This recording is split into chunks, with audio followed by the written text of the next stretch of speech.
Welcome back to once again myself Sardar Ibrahim. दोस्तों कैसे हैं आप? उम्मीद है आप सबके सब खैरियत से होंगे। और दोस्तों अगेन मैं हाज़िर हूँ एक बेहतरीन बिजनेस आइडिया के साथ जिसको आप बहुत थोड़ी सी इन्वेस्टमेंट से स्टार्ट कर सकते हैं। दोस्तों मोटरसाइकिल की ट्यूब के बिज़नेस के हवाले से डिस्कस करूंगा कि किस तरीके से आप इस कारोबार से प्रॉफिट कमा सकते हैं, अपना ब्रांड, अपनी कंपनी बना सकते हैं और बहुत मामूली सी इन्वेस्टमेंट के साथ। दोस्तों इस वीडियो के अंदर मैं आपके साथ ऐसी टेक्निक्स और ऐसे ऐसे तरीके शेयर करूंगा जिससे आप अपने छोटे से बिज़नेस को एक ब्रांड में कन्वर्ट कर सकते हैं। आपने करना क्या है, आपने ये वीडियो मुकम्मल एंड तक देखनी है ताकि आपको आप इस वीडियो पे आए हैं तो आप इस वीडियो का मुकम्मल फ़ायदा उठा सकें, आप इस कारोबार को बेहतरीन तरीके से ये करने के काबिल हो सकें। इन अ फ्यू मिनट्स में आपको इस काबिल बना दूंगा कि आप इस कारोबार को बहुत आसानी से कर सकेंगे। तो दोस्तों वीडियो शुरू करते हैं। दोस्तों इसमें जब आपने ये बिज़नेस स्टार्ट करना है तो सबसे पहली चीज़ जो मैं आपको बताता हूँ ये है कि आपने अपना एक अमाउंट रखनी है। मैं कहता हूँ कि अगर लेट्स सपोज कि आपके पास 10 रुपए हैं, आपने कोई कारोबार स्टार्ट करना है तो और 10 रुपए हैं आपके पास, तो आपने 5 रुपए से कारोबार स्टार्ट करना है। 5 रुपए आपने अपनी फ्यूचर सेविंग रखनी है। आपके कारोबार के अंदर कोई मुश्किल आ जाती है, कोई परेशानी आती है तो आपने 50% अपने फ्यूचर में सेव करके रखना है कि जब आपके कारोबार पे कोई मुश्किल आएगी उस वक्त आपने अपने कारोबार को उसे कह लें कि मजबूत करने के लिए, उसको इमदाद करने के लिए अपने कारोबार की आपने तब वो पैसा निकालना है, अदरवाइज़ आपने उस पैसे को नहीं छेड़ना। तो दोस्तों सबसे पहली बात तो ये है कि आपने ये देखना है। दूसरे नंबर पे बात आती है सर्वे की। आपने सबसे पहले मार्केट की रिसर्च करनी है। मार्केट रिसर्च के अंदर आपने 3 चीज़ें देखनी हैं। आपने ऐसी कंपनी देखनी है जो लोकली मैन्युफैक्चरिंग कर रही हो। आपने मोटरसाइकिल की ट्यूब बनाने वाली ऐसी कंपनी देखनी है जो कि लोकली मैन्युफैक्चर कर रही है। आप जब सर्च करेंगे अपने एरिया के अंदर, आप इवन यूट्यूब के ऊपर सर्च कर लें, आपको बहुत सारी ऐसी कंपनीज मिल जाएंगी जो कि लोकली मैन्युफैक्चर कर रही हैं अपनी प्रोडक्ट को। और दूसरी चीज़ आपने देखनी है, लोकली मैन्युफैक्चरिंग कर रही हूँ और दूसरी क्वालिटी उस प्रोडक्ट के अंदर, आपकी उस ट्यूब के अंदर, मोटरसाइकिल की ट्यूब के अंदर ये होनी चाहिए कि वो उसकी प्राइस जो है बाकियों के मुकाबले में थोड़ी कम हो। और तीसरी क्वालिटी जो उसके अंदर होनी चाहिए वो ये होनी चाहिए कि उसकी क्वालिटी जो है वो भी बेहतर हो, बाकियों के मुकाबले में उसकी प्राइस कम हो, उसकी क्वालिटी बेहतर हो और वो लोकली मैन्युफैक्चर कर रहे हों।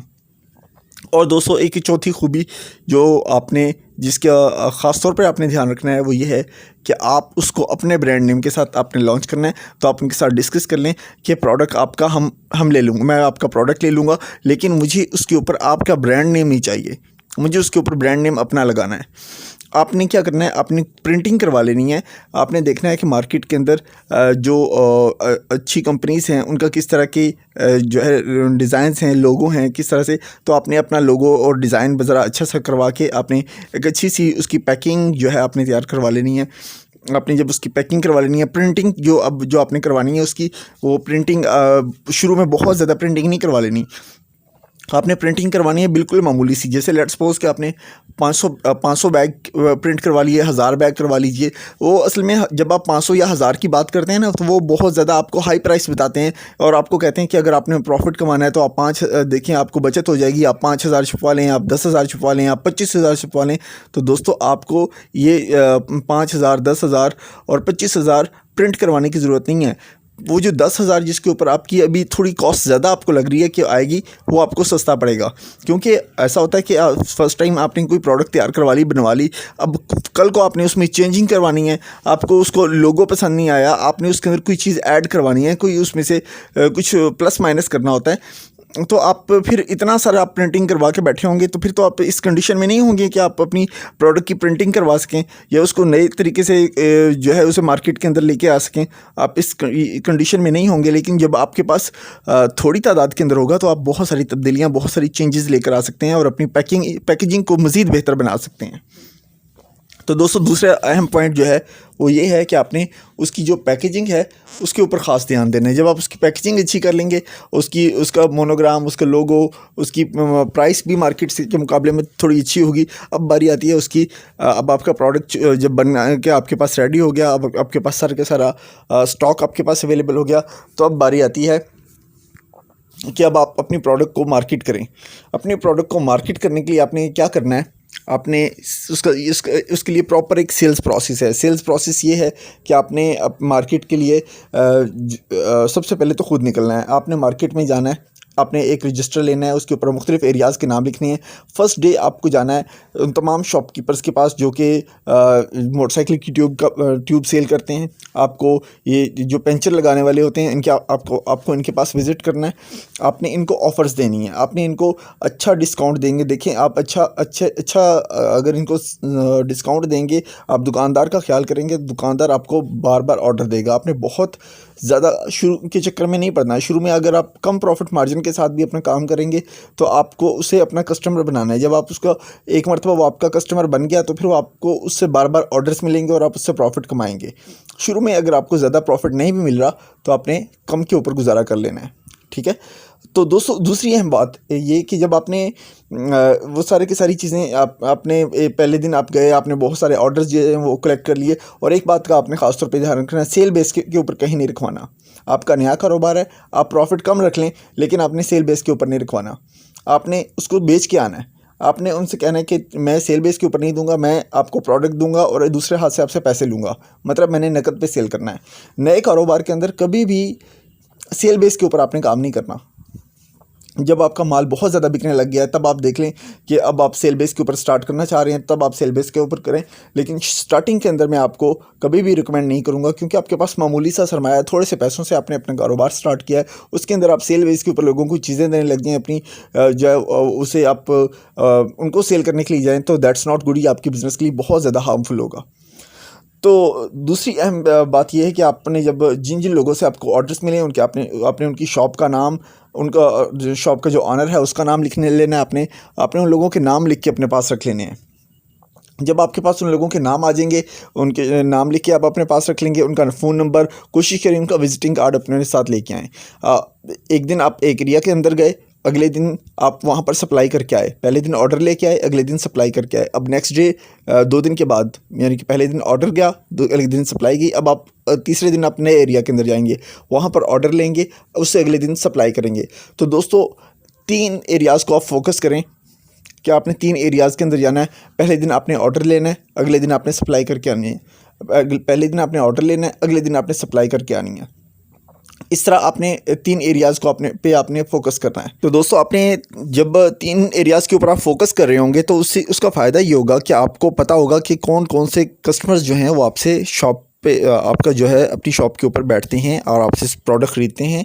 आपने उनके नाम जब आप अपने पास लिख के रख लेंगे, आपको तो ऐसा होगा कि जब आप अगले दिन एरिया में निकलने लगेंगे तो आप फ़ोन करके उनसे पूछ लेंगे कि मैं आपके एरिया के अंदर आ रहा हूँ, तो आप मुझे बताएं, तो वो लोग आपको ऑर्डर लिखवाएंगे। इसी तरह दोस्तों जब आपने एरियाज़ को अपने साथ ऐड करने जाना है, कोशिश करनी है आपने कि 6 दिन के अंदर आप अपने आप को इस लेवल पे लेके आना है कि आप 6 दिन के अंदर 6 एरियाज़ को विज़िट करने लग जाएं। जब आप 6 दिन के अंदर 6 एरियाज़ को विज़िट करने लग जाएंगे, मतलब एक दिन आप जा रहे हैं, आप ऑर्डर दे के आ रहे हैं, तो आप सप्लाई भी अगले दिन जो है नेक्स्ट वीक जो है आप सप्लाई के लिए भी जाएँ। कि लास्ट वीक जिन लोगों से ऑर्डर्स लिए थे उनको नेक्स्ट वीक सप्लाई जो है जाएगी। तो शुरू में तो आप ये करें कि एक दिन ऑर्डर ले आएँ, अगले दिन सप्लाई कर रहे हैं, लेकिन बाद में जब आप ज़्यादा एरियाज़ आपके पास ऐड हो जाएँ तो एक वीक के अंदर आप जाके ऑर्डर्स ले आया करें और अगले नेक्स्ट वीक जाके आप उनको सप्लाई करके आया करें।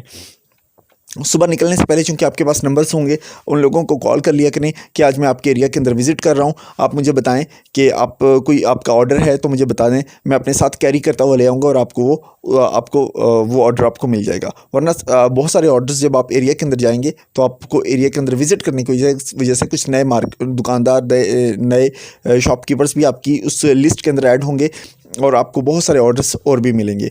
तो दोस्तों इस तरीके से आपका बिज़नेस ग्रूम करेगा। आपने कम से कम 40 दिन इसी तरीके से इसी पैटर्न के ऊपर अमल करना है। अगर आप 40 से 50 दिन तक इसी पैटर्न के ऊपर अमल करते रहे तो आपका बिज़नेस डेफिनेटली ग्रो करेगा। और दोस्तों इसके बाद आपने अपनी ये प्रोडक्ट आप मुख्तलिफ डिजिटल मीडिया प्लेटफॉर्म्स के ऊपर सेल कर सकते हैं। चूँकि आपकी कंपनी है, आपका ब्रांड नेम के साथ अपनी प्रोडक्ट सेल कर रहे हैं, आप इसके ऊपर अपना एक व्हाट्सएप का ग्रुप बना सकते हैं जिसमें आप तमाम शॉपकीपर्स को ऐड कर सकते हैं। उसके अंदर एक थोड़ी सी सेटिंग कर दें, only admin can send messages. तो उसके अंदर आप अपनी प्रोडक्ट जो है उसके बारे में बताएं, उसकी फ़ीचर्स बताते रहें और बहुत सारे कस्टमर्स को अपने साथ ऐड करके रखें। दूसरा ये कि आप इसको OLX पे सेल कर सकते हैं और इसी तरह की दूसरी डिजिटल प्लेटफॉर्म्स जो हैं उनके ऊपर जाके इसको सेल कर सकते हैं और ऑनलाइन भी आप इससे पैसा कमा सकते हैं। जब आपका बिज़नेस थोड़ा सा ग्रूम करेगा तो आप इसके साथ मुख्तलिफ सेल्स रैप को भी अपने साथ ऐड करें और अपने बिज़नेस को ग्रो करें। तो दोस्तों ये बड़े आसान से तरीके हैं, बड़ी आसान सी टिप्स हैं। अगर इनके ऊपर आप अमल करेंगे तो ये थोड़े से पैसों के अंदर आपकी अपनी कंपनी बन जाएगी और आप इसमें आसानी से ग्रो कर सकेंगे और अच्छे तरीके से इसमें पैसा कमा सकेंगे।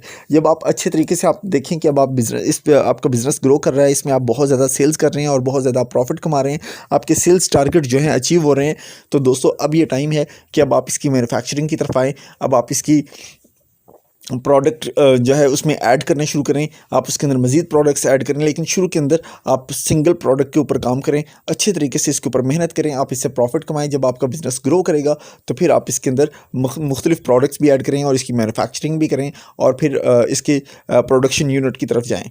तो दोस्तों इस वीडियो के अंदर मैंने कोशिश की है आपके साथ मुकम्मल डिटेल्स और मुकम्मल तफसीलात इस बिज़नेस के हवाले से शेयर करने की। अगर वीडियो पसंद आई हो तो इसको लाइक कर दीजिएगा, चैनल को सब्सक्राइब कर दीजिएगा, अपने किसी ज़रूरतमंद दोस्त भाई के साथ शेयर कर दीजिएगा जो किसी कारोबार की तलाश में हो। ये सदका जारिया है।